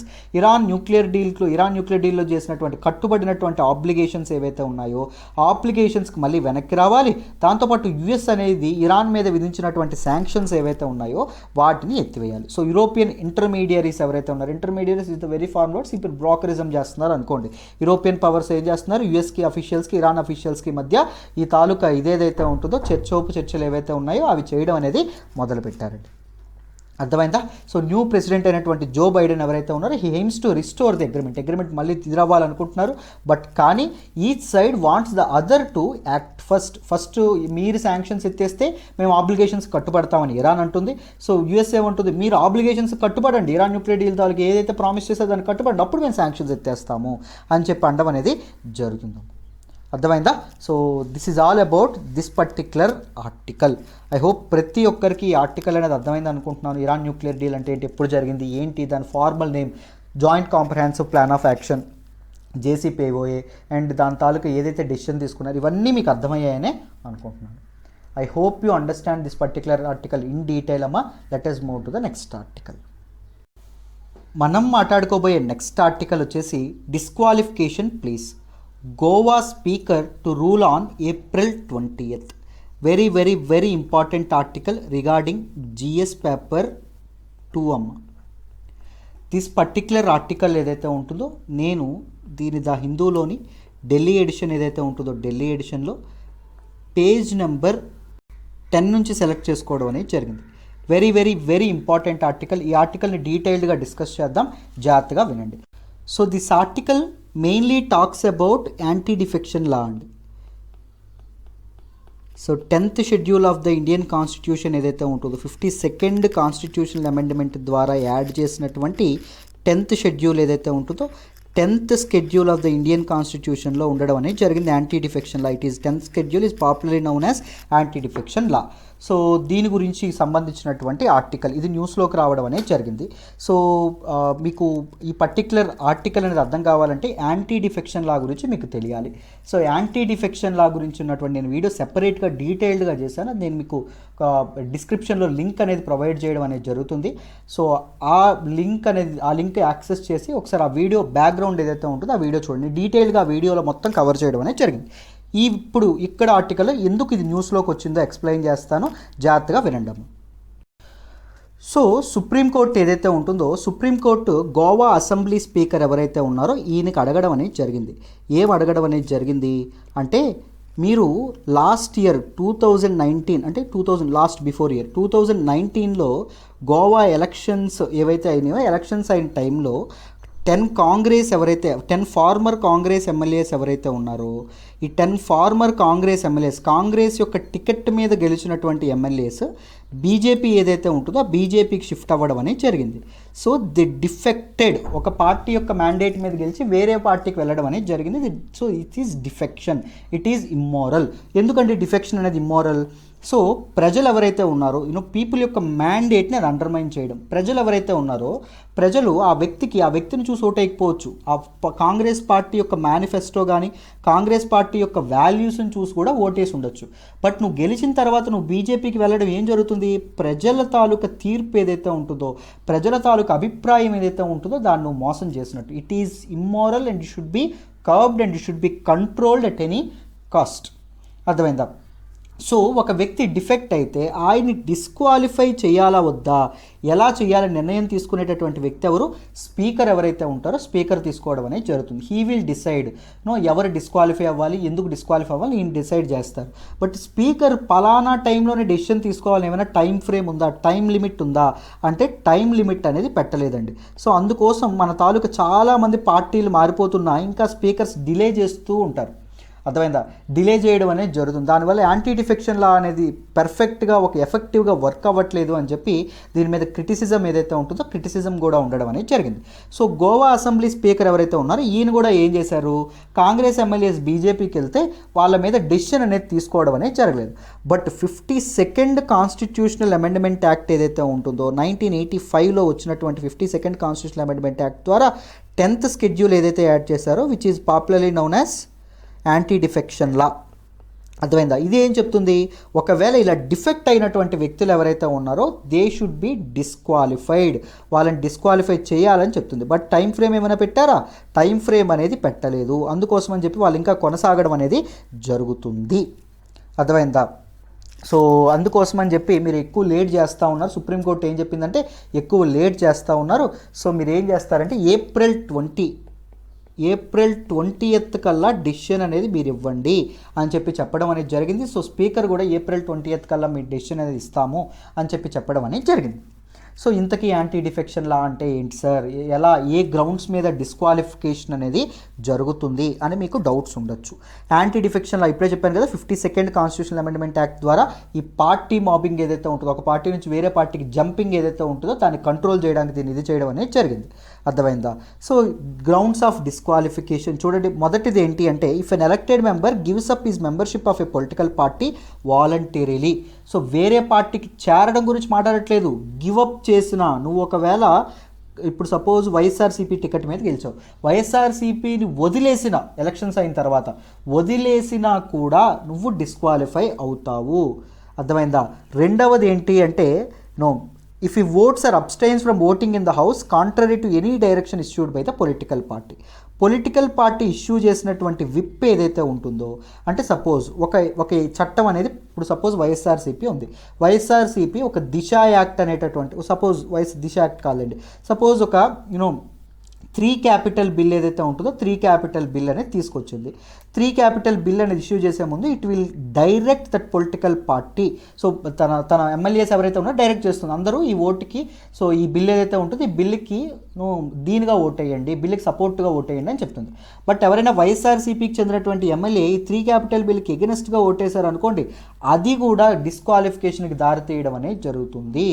So party యొక్క mandate లేదా party యొక్క whip ఏదైతే ఉంటుందో దాన్ని ఉల్లంఘించినా నువ్వు disqualify అవుతావు అని చెప్పి చెప్పడం అనేది జరిగింది. Next, if any member who is independently elected joins any party.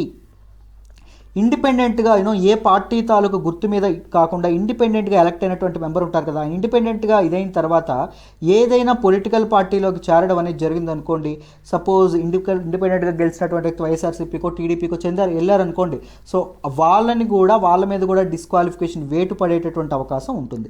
Next ఇదేంటి, if any nominated member joins any political party after the end of 6 months. So nominated, ఇప్పుడు రాజ్యసభ ఉంది, రాజ్యసభలో 12 నామినేటెడ్ మెంబర్స్ ఉంటారు. President different sections of the society నుంచి, అంటే ఇంటలెక్ట్స్ని కానీ ఆర్ట్ని గురించి కానీ లేకపోతే స్పోర్ట్స్ నుంచి కానీ నామినేట్ చేస్తారు. సో నామినేట్ అయినటువంటి వ్యక్తులు విత్ ఇన్ 6 months 6 నెలల్లోపు ఆ పొలిటికల్ పార్టీ తీరిదో పొలిటికల్ పార్టీ తీర్థం పుచ్చుకోవచ్చు.